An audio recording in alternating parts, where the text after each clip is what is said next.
दोन शब्द संपवतो. जय हिंद, जय महाराष्ट्र.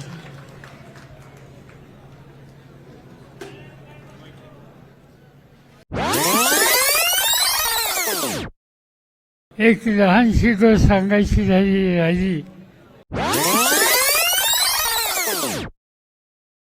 ते झालं असं की अहिल्यानगर या ठिकाणी शेतकरी मेळावा पार पडत होता आणि या मेळाव्यामध्ये शरद पवार उपस्थितांना संबोधित करत होते. संबोधित करत असताना शरद पवार यांनी आपलं भाषण संपवलं. मात्र भाषण संपल्यानंतर त्यांच्या लक्षात आलं की भाषणामध्ये आपल्याला काहीतरी सांगायचं राहिलं आहे, ते विसरले आहेत. ते भाषणासाठी पुन्हा उभे राहिले. असा एक अनोखा आणि आगळावेगळा प्रकार या ठिकाणी कार्यक्रमामध्ये आपल्याला बघायला मिळाला. एक लहानशी गोष्ट सांगायची राहिली पण अत्यंत महत्त्वाची. या ठिकाणी शिंदे साहेबांनी आज आरक्षणाच्या प्रश्नाबद्दल सुप्रीम कोर्टामध्ये जायचा निर्णय त्यांनी घेतला.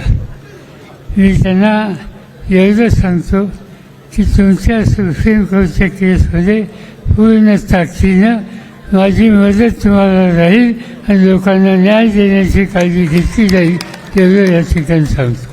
पुन्हा एकदा त्यांनी बोलायला सुरुवात केली. बोलायला सुरुवात केल्यानंतर एकनाथ शिंदे हे महाराष्ट्राच्या जनतेच्या हिताचे जे काही निर्णय घेतील या त्यांच्या निर्णयासाठी आम्ही भक्कमपणे त्यांच्यासोबत त्यांच्या पाठीशी उभे आहो असा जाहीर पाठिंबा शरद पवार यांनी एकनाथ शिंदे यांना दिला.